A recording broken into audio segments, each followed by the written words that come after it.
Hello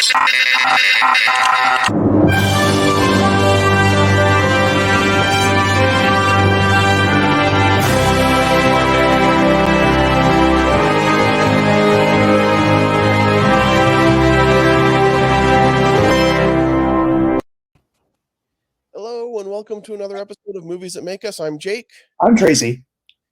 and we are seeing Val today, which is totally fine. We told you that this was going to happen this year, that there were going to be times where it was only going to be a couple of us because it's summer and things are happening. So Yep, we absolutely.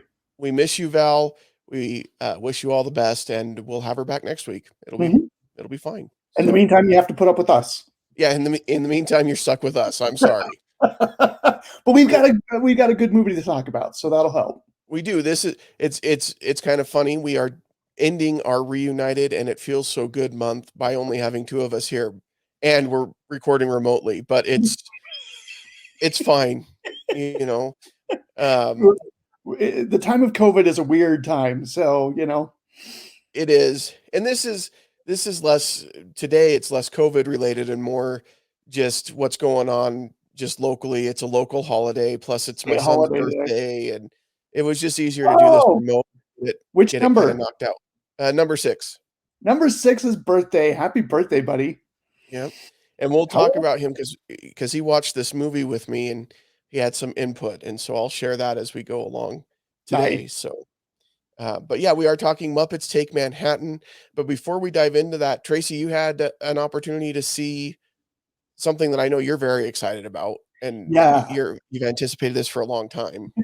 So I got to see, I went to an IMAX screening and we got to see the first 10 minutes of the movie Dune that's coming out later this year, based on the incredibly influential and famous book by Frank Herbert.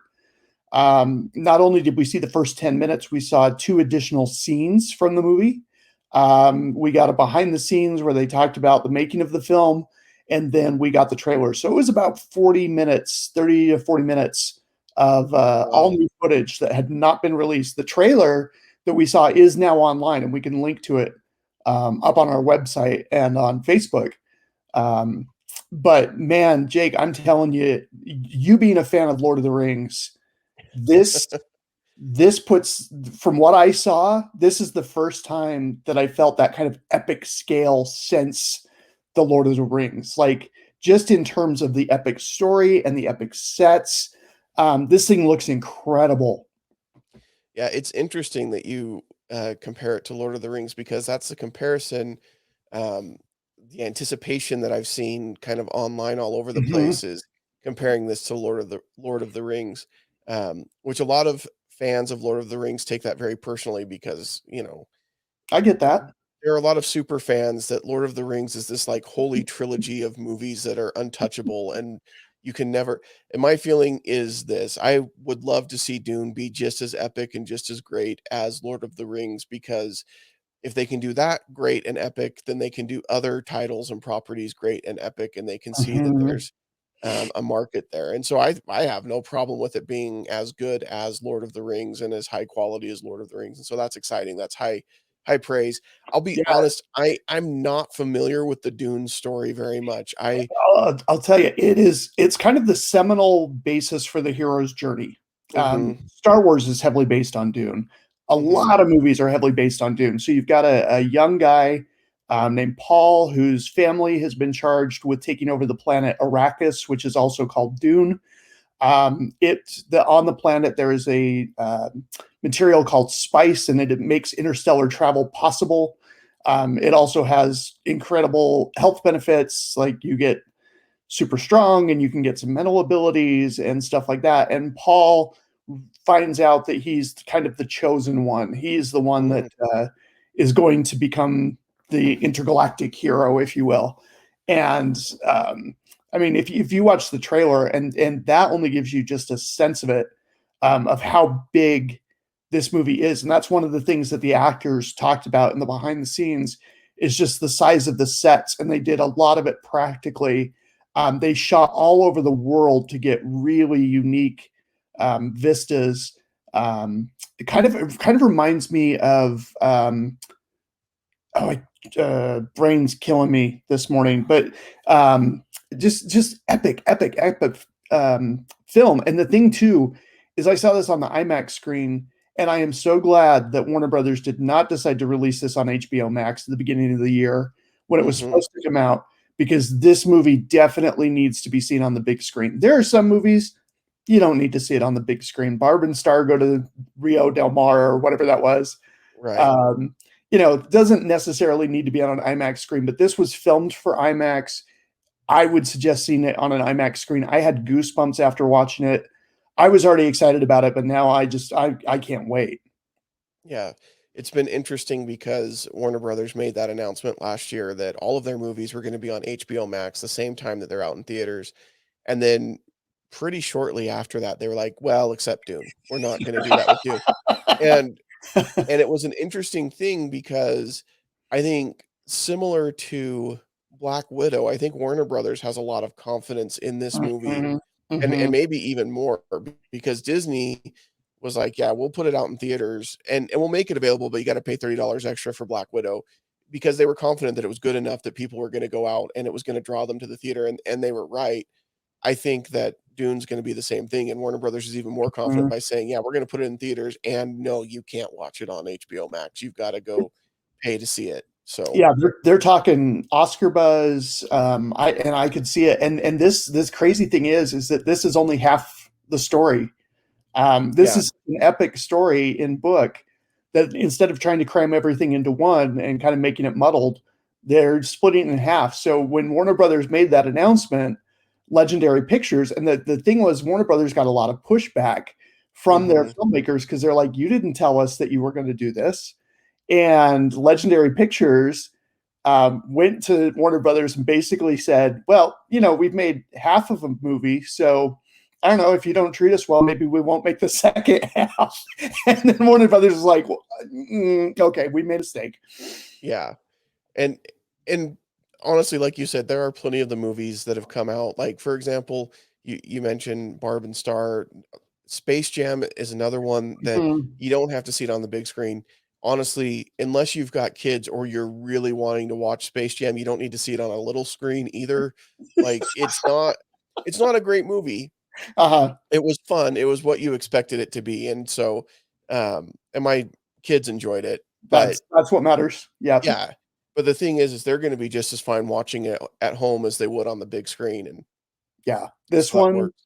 see it on a big screen. The other thing that was really interesting too is they had some comments from Hans Zimmer, who Mhm, came on board, and Hans Zimmer was a huge Dune fan, and so he said he was nervous taking this on because he's like, "I don't wanna be part of something that screws up this story." And after meeting with the director, same guy who did Blade Runner 2049, did Arrival, with Amy Adams.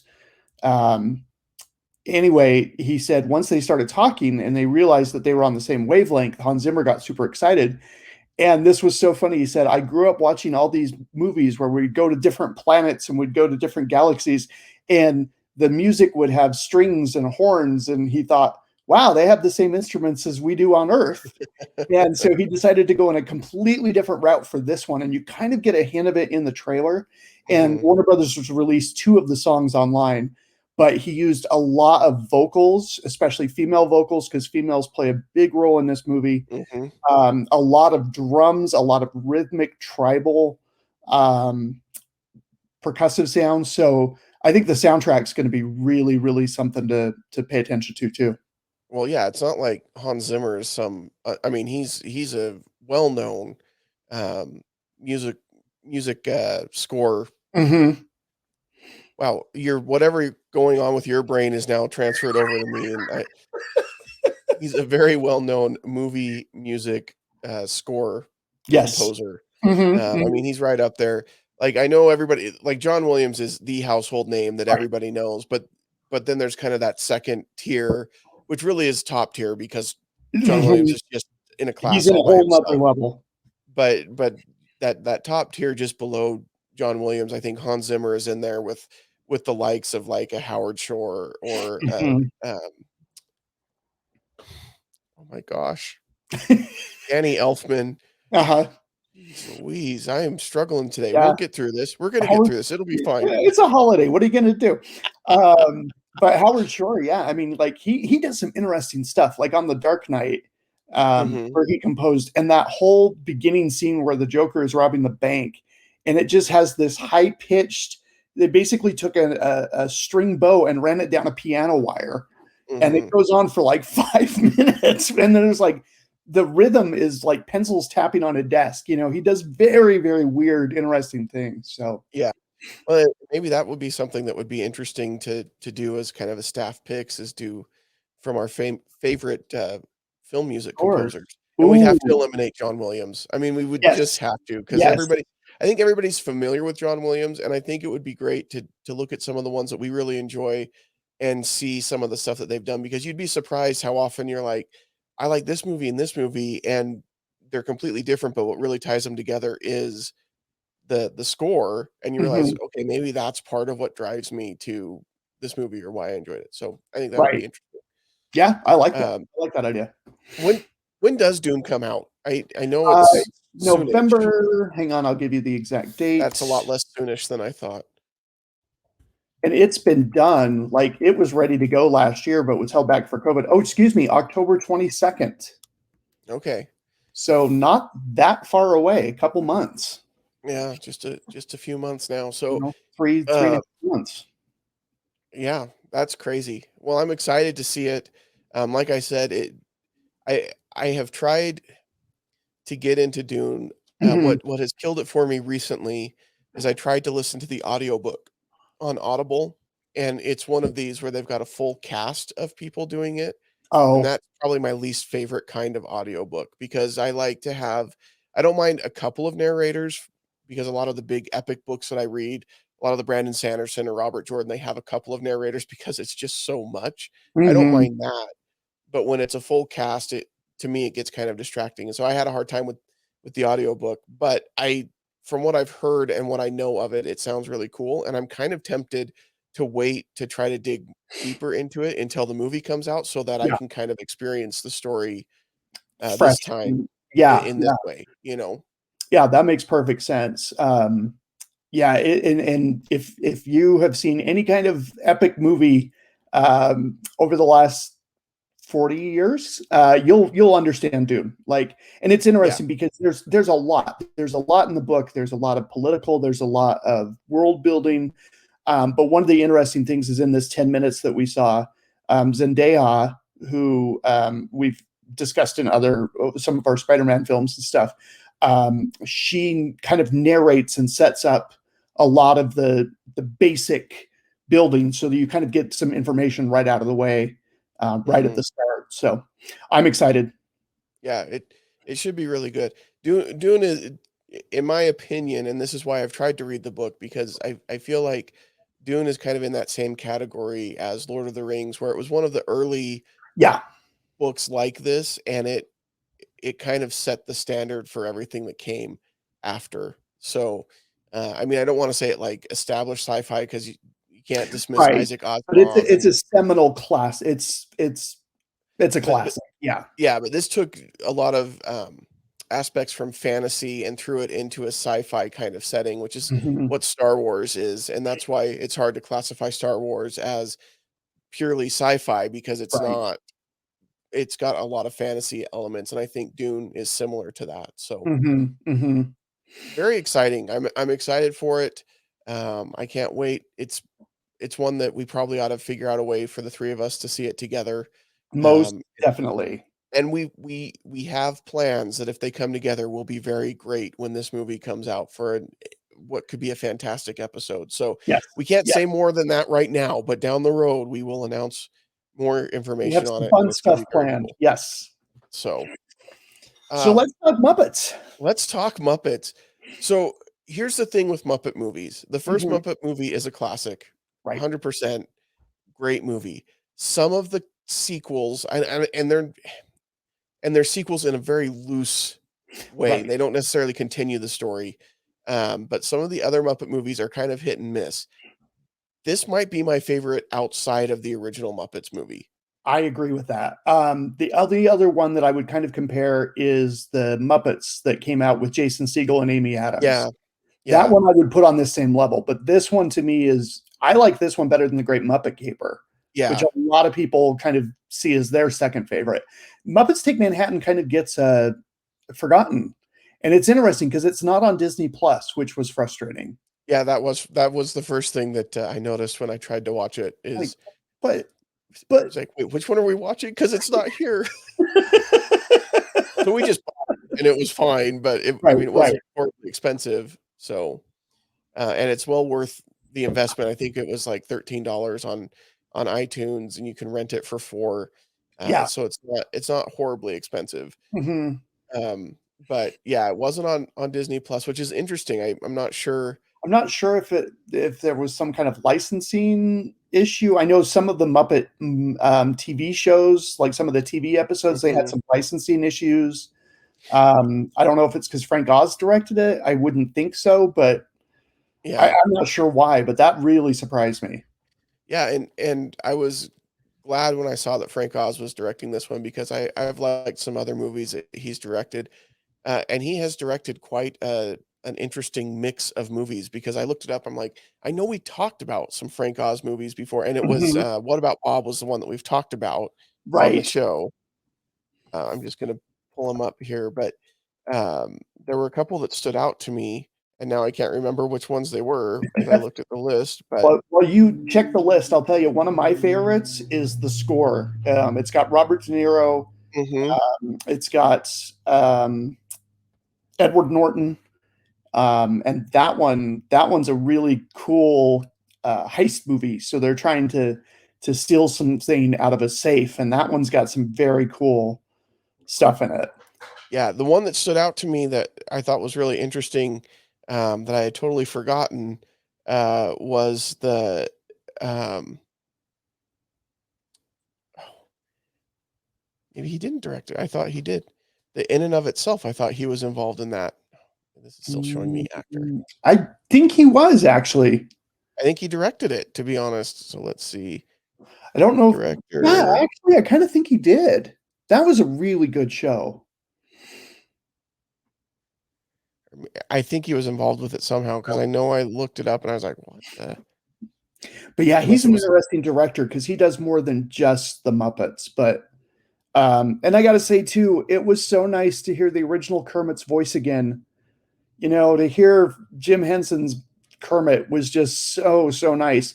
They had a new guy, and I can't remember his name, who worked on the Muppets with Jason Segel and Amy Adams, and had been doing Mhm. some of the TV commercials and stuff like that. And then Disney or Henson Studios or somebody had an issue with him, and so they fired him, and they've hired a new guy. And so if you saw Muppets Most Wanted or any of Mhm. the Muppets since then, they have a new guy, and it just doesn't sound like Kermit to me. It throws Yeah. me off. It's hard. The new Muppets series that came out on I think it was on Disney Plus. Yeah, the Muppets Now Muppets or whatever it Tonight was or called. Muppets Now, yeah. Yeah. That one it has this guy and he just doesn't nail Kermit for me. So it's frustrating. One of the frustrating things, just in general with the Muppets/Disney relationship is that Mhm. Disney has really seemed to struggle with what the Muppets are and Right. what to do with them Mhm. because and part of it, I mean, we're both big Disney fans, and this is probably one of my biggest frustrations with anything that Disney has purchased and done because Disney is very formulaic. They have in their minds Mhm. where a property is going to fit, who the audience is, and how to market it to that audience. Right. And for whatever reason, they cannot get a grasp on the Muppet audience and who they are. Mhm. I mean, look at they've done incredible things with Marvel, and they've hit it out of the park with that. They've done, I think, really good things with Star Wars. I know that they're Mhm. feel very differently about that. But by and large, they know, okay, this is a kids movie. We're going to market it to kids, and this is how we're going to do it. And they even break it down into this is for boys and this is for girls, and that's becoming less and less as things are changing as far as how Mhm. we view what boys and girls like. You know what I mean? But Right. Uh-huh. when I was a kid, it was very clear that like Tarzan, and I mean, even as a Yeah. teenager, Tarzan was a boys movie and Mhm, Pocahontas was a girls movie, mhm, um, and Disney, that's how they market, but they have really struggled figuring out, are the Muppets a family property? Are they a kid's property? Are they, mhm. and really trying to figure out where they fit, and I think that that's been interesting to watch because a lot of the stuff that they've tried to do with them, you can tell, like, they just don't know. I mean, there's the Muppets Right. Now series that was on Disney Plus, but before that, there was the The sitcom that they tried the to do that Office was, like, Office version. style. Oh, Yeah, it was and it was terrible. just not good because Uh-uh. then they're like, "Okay, well, we'll make it more grown up." Well, okay, well, we don't want it super grown up. We just wanna see the Muppets interacting with real people in the real world like that's the way it's supposed to be, because that's what you see in Muppets Take Manhattan, that's what you Mhm, see, mhm. in the The Muppets. original. Like, they don't stand nobody questions that they're Muppets. Right?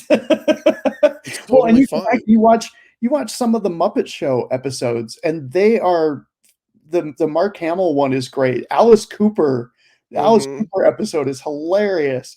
Um, I think and it worries me that we're gonna lose the Muppets because we're not introducing it to new generations unless the parents are showing the kids, but Yeah, Disney's they're not doing anything to help promote it to a new audience, really. no, they're I mean, it's just been so minimal. Mhm. And I think you're right. I think, you know, we're kind of at the younger end of the age bracket of people that are gonna be like, "I grew up with the Muppets," Right, and right. but, I Yep, mean, we can still try to pass it down as best we can, and that's kind of, what I did with my youngest. He wanted to watch this with me, and I was like, "Yeah, sure, watch a Muppets movie," and all he knows about the Muppets is Disney does have a new, Muppet Babies series, oh, okay. and so he's watched that, and so he knows Fozzie Bear, and he knows Kermit the Frog, he knows that Fozzie Bear says "Waka Waka," and, like, things like that just from watching that series, Uh-huh.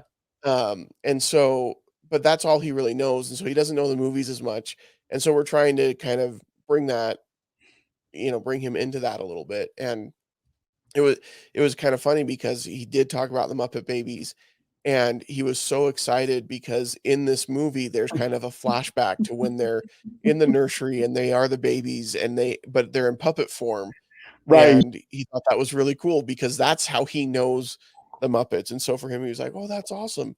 I love Um, the other thing that he really, really loved, and it was just kind of a fun moment, is as we were starting to watch it, he asked my wife, he's like, "Well, where's Grover and, like, Big Bird?" And she was like, "Well, those aren't really, I mean, they're like Muppets, but they're not really the Muppets."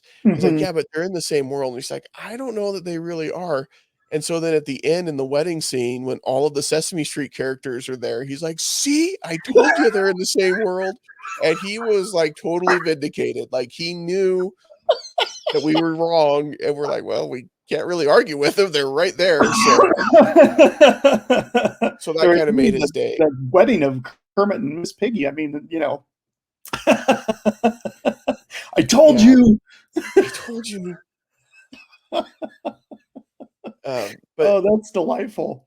he enjoyed the movie, really, and Mhm. I think that that's what the Muppets, when we talk about things like Pixar, where we say this is a kid's movie that adults really enjoy, Right. and I think the Muppets were kind of one of the first Mhm. properties to really go there and say, "Hey, we're gonna be something that you can come and it's not gonna be offensive and your kids are gonna enjoy it, but you're gonna enjoy it too, because we're gonna bring that humor just right up to the level where, you're gonna get some stuff that the kids aren't gonna get, but it's Mhm. still gonna be enjoyable for everybody." And I don't know, Jim Henson and Frank Oz, they really got it, and They did. and There's a sweet spot that they just nail, and the thing too is they when with the new some of the newer Muppets, they tried to, like, modernize them and make them hip, and the Muppets aren't hip. The Muppets are just the Muppets.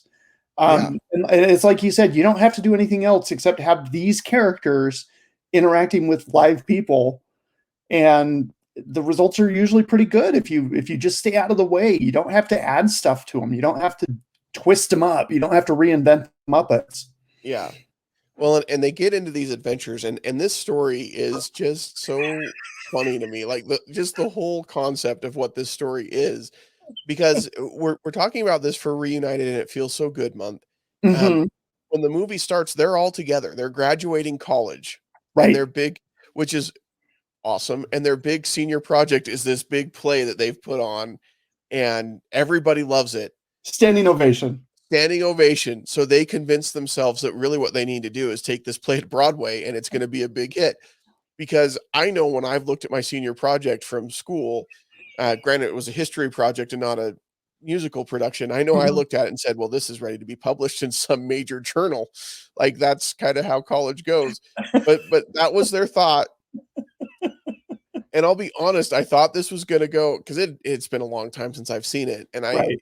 uh, I thought this was gonna go very similar to the Muppets movie where they get to Hollywood and it's like, "Okay, here's your movie contract and your big deal and Mhm. everything."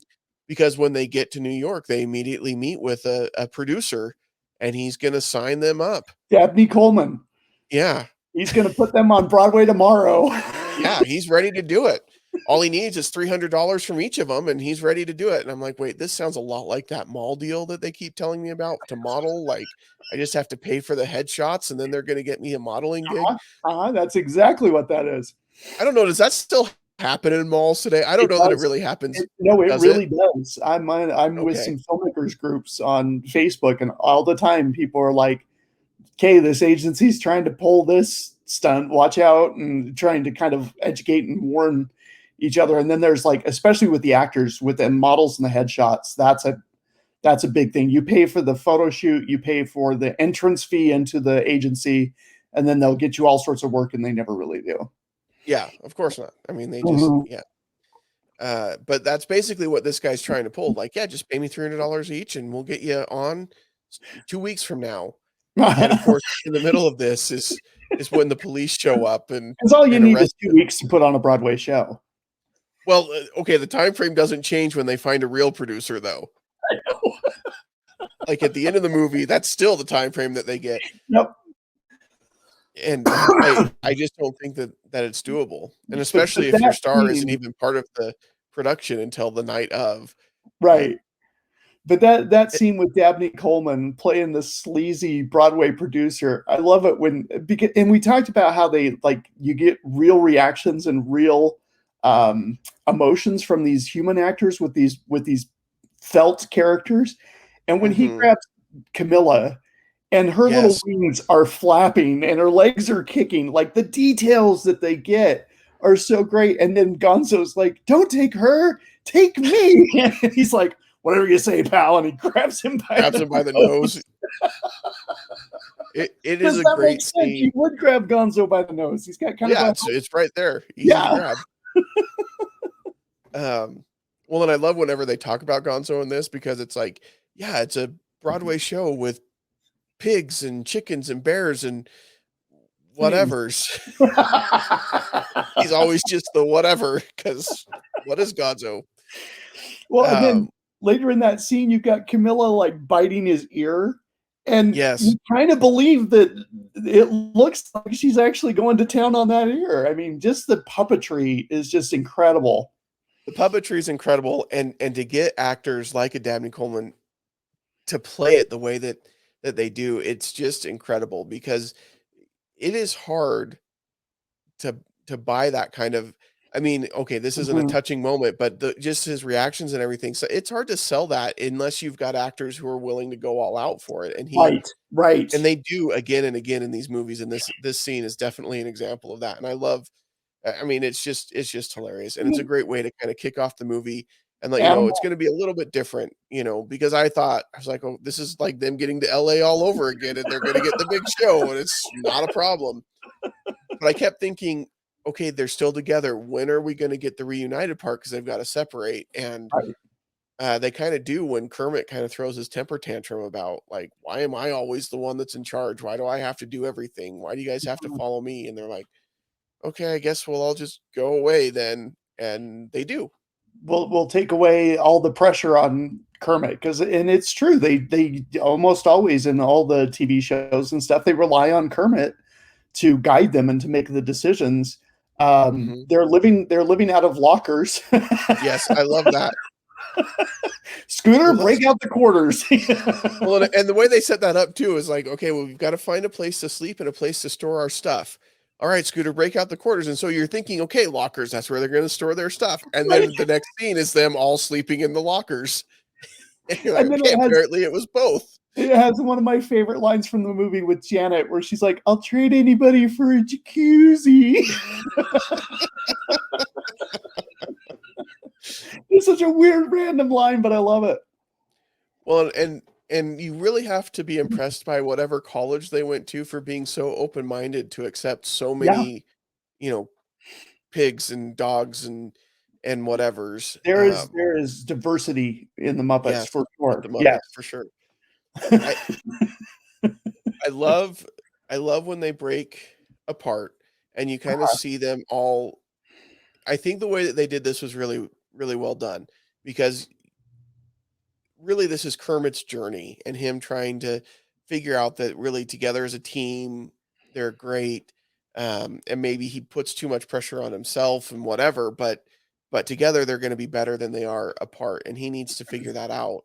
And so it's really about him, so you don't want to spend a whole lot of time with each of the different Muppets in their settings, and so they do it through these letters where they're basically lying to Kermit about how great things are going, and you get to see them in their kind of separate lives. You get to see Rolf, who's running some kind of, kennel, Kendall. basically, Mhm. because what else is he gonna manage, I guess? You've got You see Scooter managing a movie theater where right. they're showing killer fish in 3D. Yes, and you've got the boomerang fish guy that comes into play there, which is a great scene when everybody's watching the movie and the fish are supposed to be jumping out and he's throwing them in there, and so they're getting hit with real fish.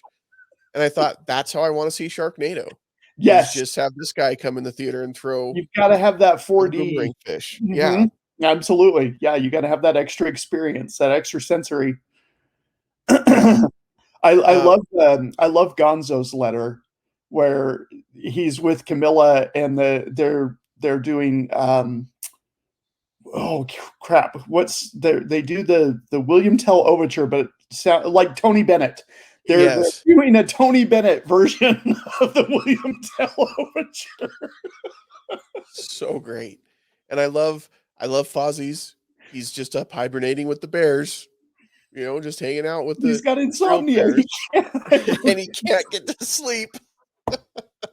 and it's that subtle humor. It's those little things that just work so well with these characters. Yeah, and Miss Piggy, who tries to work the makeup counter at some fancy store with, Joan Rivers. yeah, Joan Rivers, a much Joan younger Rivers Joan Rivers, cameo. obviously, and, which I think this is great because I think I was at the age when Joan Rivers was really old. Like, that's how I Uh-huh. remember Joan Rivers, is very old. This is a great glimpse at her a little bit younger and, a lot of the comedic timing that she had and comedic ability Mhm. that she had that we don't always remember because, toward the end, she was doing her kinda talk show entertainment kinda stuff, Right, right. and you don't know how great an actress she was, a comedic actress, and so you Mhm. get to see her interacting with Miss Piggy, and they basically are goofing off enough that the manager just fires them because they're just You plastering each other with this you makeup and you need some rouge. Let's put I kinda get the feeling like a lot of that scene was, improv between Joan Rivers and Frank Oz. yeah, I It think has so. this snappy back and forth. I kinda get the feeling that that was partially improv, and when she's like, "You put lipstick on and pucker up," and he's like, and just Yeah, the timing of it is just so great, and I love the idea, we always have the thing about putting lipstick on a pig, and now yeah, they're actually doing it. But she's trying to cheer up Miss Piggy because Miss Piggy saw Jenny from the restaurant where Kermit works, who is just a friend, mhm, give him a hug. But of course, Miss Piggy goes into fits of rage every time because she's spying on them because she couldn't bear to leave Kermit behind. And so yeah, she's spying on them, but every time she sees any kind of interaction with Jenny and Kermit, she freaks out. I love the scene at the construction site Yes. And she spied on Kermit and Jenny, and then you have the construction workers, and they're like, "Ooh, baby," they're Yeah, cat calling her. they're catcalling her, which obviously, is awful. It's awful, but it's so funny because she just ignores them. But then she takes the pipe when she sees Jenny and Kermit hugging, and she just starts bashing on the construction site, and all the construction guys are like, "Okay." Yeah. Yeah, they're like, "Never mind." And I love that every time she does, the reaction is just like, "Oh, well, we live in New York. That's, those are just sounds that you hear. Like, that's totally normal." When she's spying on them from the apartment, and she has the blinds closed, you just hear her breaking stuff and screaming, and Kermit's like, "That's been happening a lot lately." Yeah. She is not a very good spy. Like, not a very good private investigator. Miss Piggy does not do undercover very well. Mhm. Um, and I love the scene where he goes in to get the job from the guy, and Jane's like, "Oh, I'm sure that he'll give you a job, like, no problem." And so they go in, and then that's when Rizzo shows up with all of his family, and all the rats want a job too. And it's like, "Wait, is there nothing left for me?" Sorry. I So I love the fact that this is the introduction of Muppet Babies, yeah. and this is an introduction to Rizzle the Rat, who is still a major character today, but he was new to this film. Oh, really? Um, yeah, this was his debut. This was his big thing. I loved I when I so I was 9 when this movie came out. So I Okay. the Muppet movie is the first movie along with Star Wars that I remember seeing in the theater. Hmm. I remember being so scared when Kermit's bike gets flattened by the cement roller. Yeah. Like I was so worried, and then Kermit's okay. I'm like, okay. So I really grew up with the Muppets, and so seeing this when I was like 9, I fell in love. My favorite scene growing up was the scene with the rats in the kitchen Hmm. because I just thought that that was so funny and so clever, and I love that they have the way, and it's like Ratatouille pre-Ratatouille, but just the clever way that they do stuff. So like in order to butter up the griddle, the rat has butter pads strapped to his feet, and he's basically ice skating on the griddle. Yeah. You just got to time that just right, though, because once that butter's gone, you don't want to be on the griddle You got to anymore. get off. You got to be You able got to to get get off off. in time. Yeah. But they're nimble. I'm sure they were able to Yeah. manage it. Yeah, How's the coffee? And the rat pops his head out, and he's been underneath the water. He's like, "It's great. Come on in." well, and I love when they go into the restaurant the first time, and Rizzo comes over because he's working for tips, right? Right.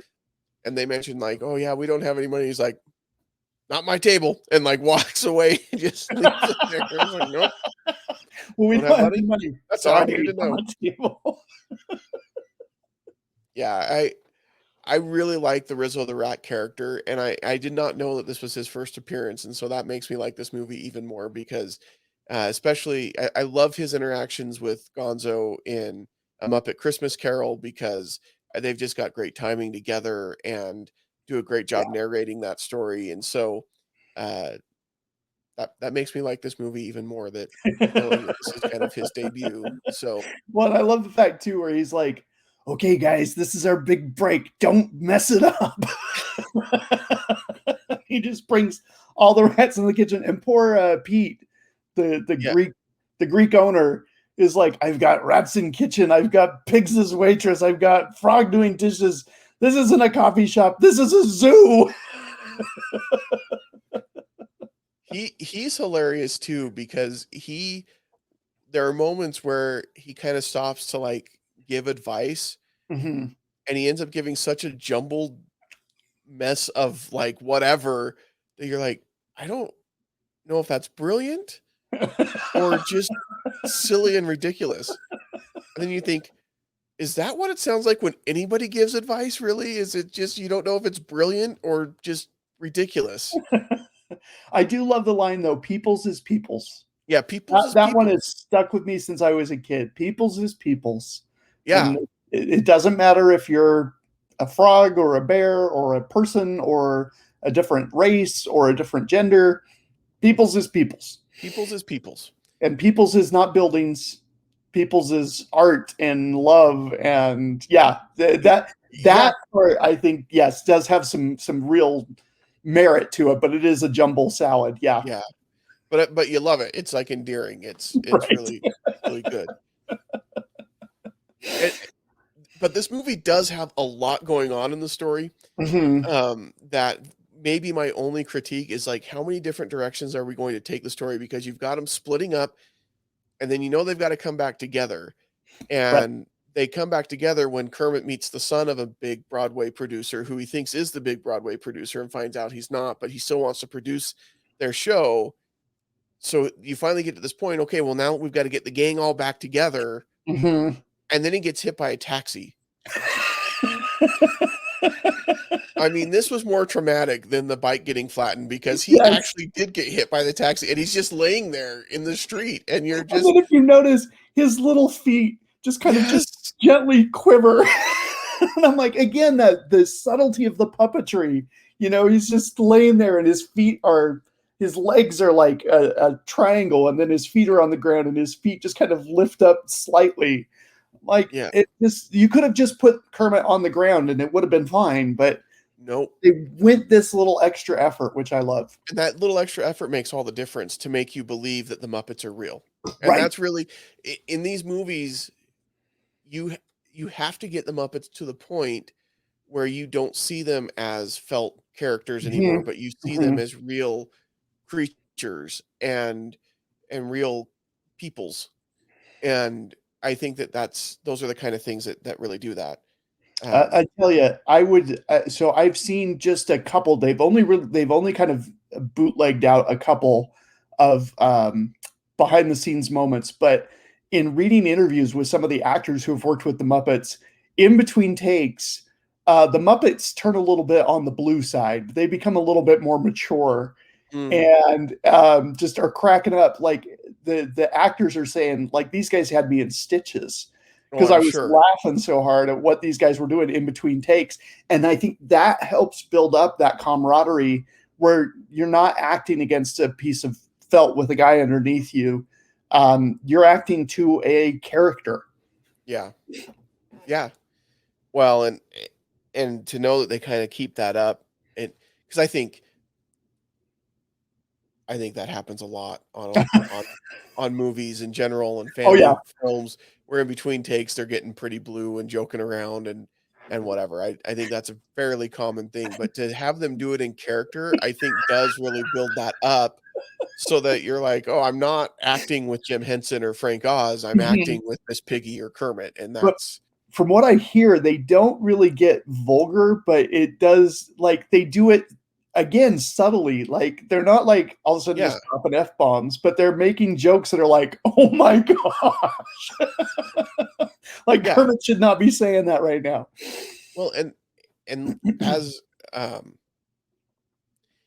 I think a little behind the scenes, I try to put myself out there as when you're doing a show, even a podcast or whatever, I mean, this is pretty close to who I am in real life, but you also you're on stage a little bit, Mhm. and I know that there's value in like, okay, I know I'm the clean cut, pretty clean guy, but if I can occasionally get that little joke in there, it lands a It, lot better than if it I'm doing hits it so all the much time. harder. It Yeah. does. It And you does. gotta do it the right way, and I think that I could see the Muppets being able to do that behind the scenes where it's like, you just drop this little innuendo and you do it in a way that it just shocks everybody and it lands, and the value is much better. The case in point, the bike in the trunk episode. Yeah, That one, I haven't laughed that hard in a long time. but it lands because It of does. I don't normally anyway. So that's a little Mhm. behind the scenes that nobody needs to know, but there you go. Right, right. But So all yeah, 5 of our listeners now know. so Kermit gets hit by a taxi, and I love he's in the hospital, and again, it's the little puppetry of when the nurse is checking him, and she checks his feet, and she's like, "Now this is gonna hurt," and she, like, pulls his legs up over his head, I watched that and I thought, "What is she checking?" and then she's like, "Yep, you've got amnesia." I I I've had my fair share of visits to doctors and nurses, and they've checked things out, and even in my leg area, they've checked. but they've never done that, thankfully. And then she's like twisting his arm and the felt's just getting all wrinkled. And Kermit's like, yeah. Yeah.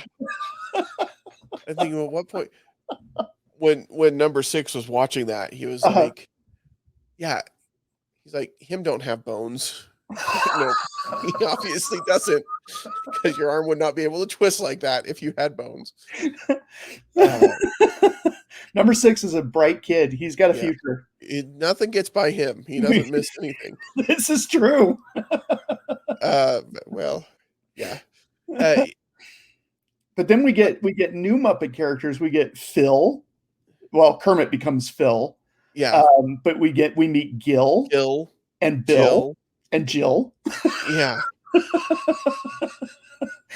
They go to the restaurant and they're like, "Do you want to order something off the grill?" "No, Gil, the grill makes me ill." I mean, it's just so silly. There are some great moments though with Amnesia Kermit, where Yes. you know, I mean, number one, when they find him and they figure out that it's him, and well, no, number one, when he finds the advertising firm that is all frogs, that he accidentally fits right in with them, because when they ask him his name, he's like, Phil. He sees Filler up on a sign, and so it becomes Fill Up. Yeah. And they're like, "Oh, well, this is Gil," and I'm, and so he gets into the advertising business, and he gets in because he has the brilliant idea of, what if we just told people what it was that we were selling? Like for the soap, why don't we just tell them that it's something that makes them clean? I've worked in marketing for quite a while now, and I love the scene where they're pitching him ideas. They're very excited about this, and they're like, "Ocean Breeze soap for those that don't want to stink." Tell us your honest opinion. And Kermit's like, "I hate it." And they're like, "Oh," they're so disappointed. But Ocean Breeze to keep you clean, or whatever the tagline. Yeah, and it's a big straightforward. And then, but what I love is the timing here. Okay, so they've got 2 weeks now since they've met the Broadway producer. In that 2-week time frame, this is all that happens to Kermit in that 2-week time frame. He gets hit by a taxi, spends some time in the hospital, at least overnight. You got to figure that's at least an overnight stay. Then they just let him go, which I don't know that hospitals do that if they have no idea where you're going and you have no idea where you're going. The hospital's like, "Well, there's nothing we can really do for you for your amnesia. Yeah, you've got amnesia. Clothes. It's incurable. Here's some clothes. Good luck making your way in the world, having no idea who you are, where you live." But that aside, he finds the advertising firm, starts working in the advertising firm, and somehow in the 2-week time frame, he has done sales well enough there that it's going off the chart. In some presentation, you can see this chart going straight up, and I'm thinking, wow, that is a short amount of time to have that kind of impact on anything. Right. But Kermit's amazing.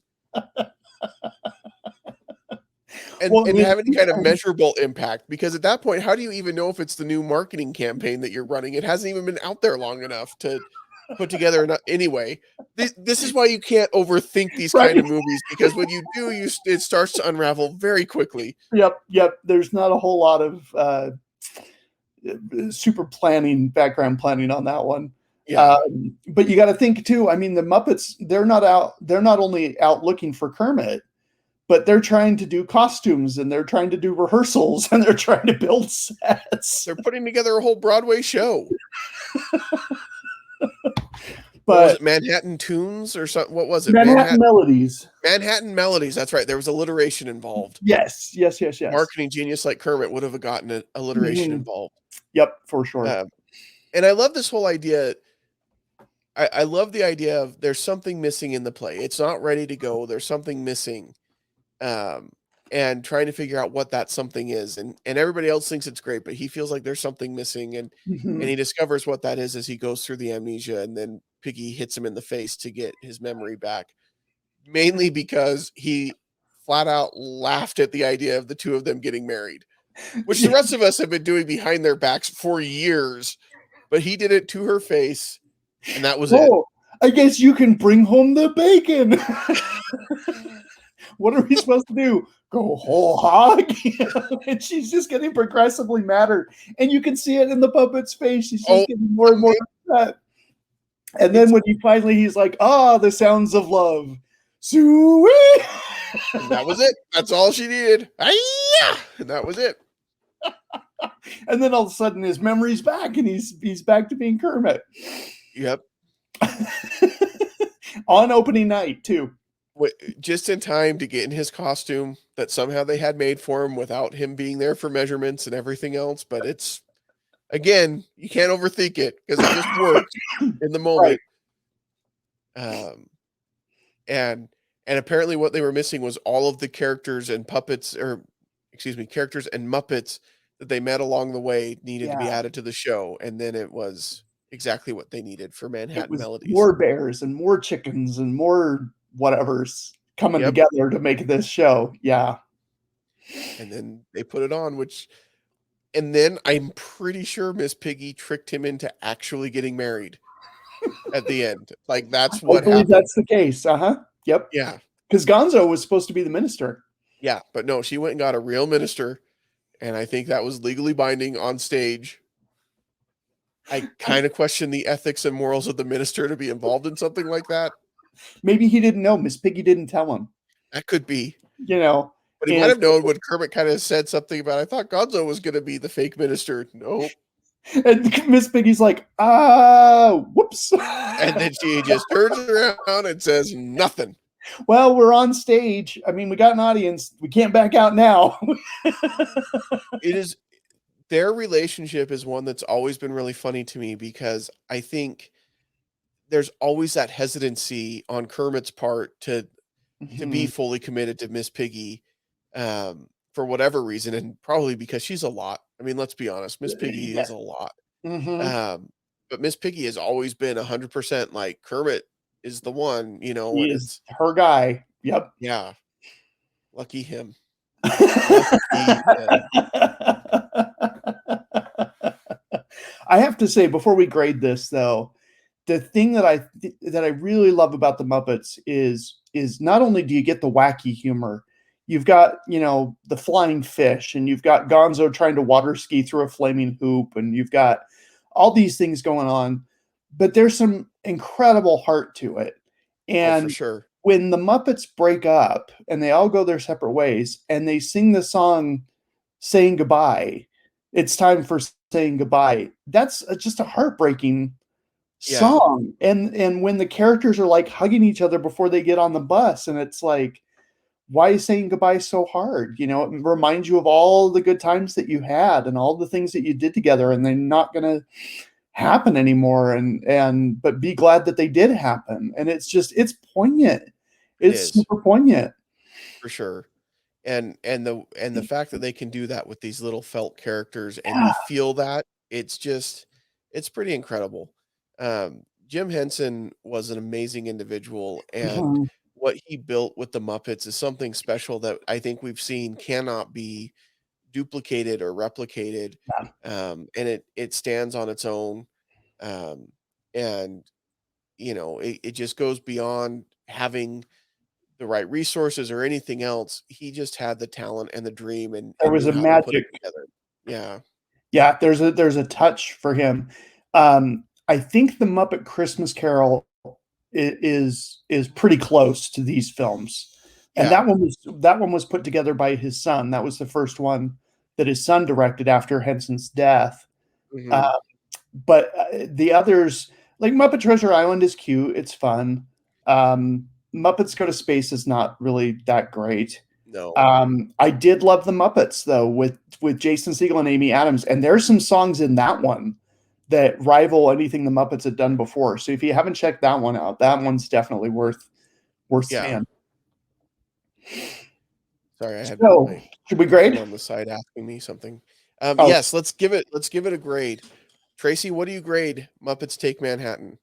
I'm going to go probably an A- on this one. Even though it's short, even though it's like an hour and 45, there's a few parts that feel just a little bit long. There's a lot that happens in this story.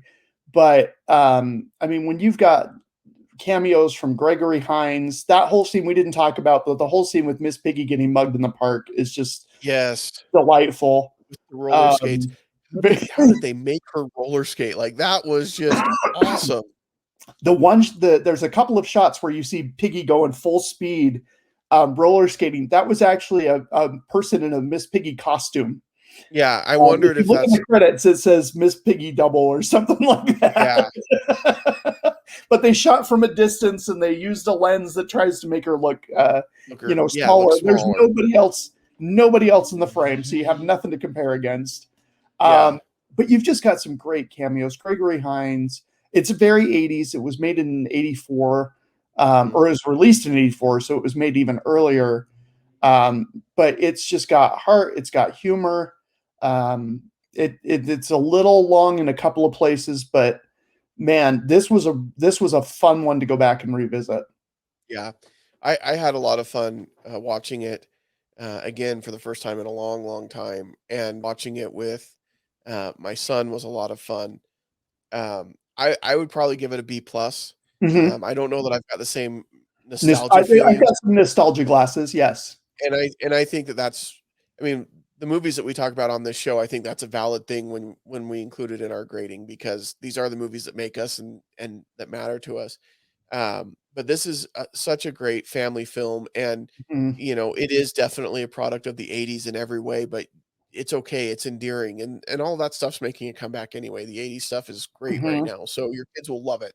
So sit down and watch this with them, because it's just a fun movie, and honestly, this isn't like a series of movies that you have to watch in any particular order, because they Right. are all self-contained stories. It's just, This is we're gonna not the take these Marvel universe. characters and we're gonna, yeah, it's not the Marvel Cinematic Universe. We're just gonna put these characters in this wacky, weird story and just tell the story that we wanna tell, and it just works, and I think that's part of why it works, because you don't have to think about it too hard, and Mm-hmm. you really shouldn't think about it too hard, as we pointed out just a few minutes ago. But I would definitely give this a B plus.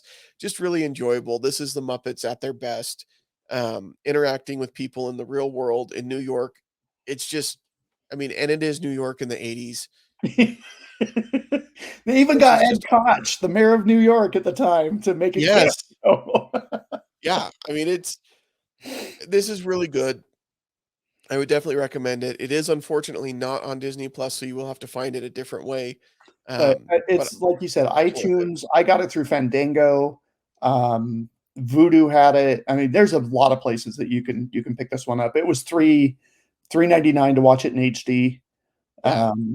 It was $12.99 to buy, so very inexpensive for a really fun time that you'll have with your family, even with yourself. If you're a Muppets fan and you haven't seen this for a while, this is definitely one to go back and check out. And if you're not a Muppets fan and you've kind of tried to get into it with some of the newer stuff and you don't quite Right. get the appeal, watch this movie and you'll get it, I Mm-hmm. think, or at least a better flavor and a better feel for it. Yes, So, back when it was hitting on all cylinders. Yeah. yeah, absolutely. Well, there you go. There's Muppets Take Manhattan. Next month we'll be back with something new. Next month meaning next week, because this is the end of this month when this episode comes out. Um, but we will be back with something new and exciting. We really appreciate your support. We've gained a lot of followers on social Yes. media over the last little while, and we really appreciate that. We hope that you enjoy what you see and you keep coming back and share us with your friends.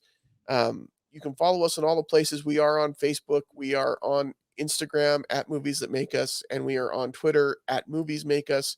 Make sure you go and subscribe to our YouTube channel and click We the have little our own notification. URL now. We do. It's easy to find now. It is youtube.com/movies that make us. Super easy to find and share. And we're very excited about that. So thank you, those that have subscribed and have helped us get to that point. Um, if you're just finding us, subscribe, mark that little bell so you get notifications when a new video comes out every Monday morning. So thank you so much.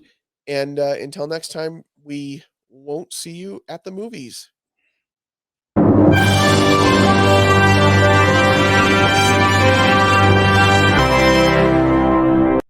This has been a Stolen Droids Media production.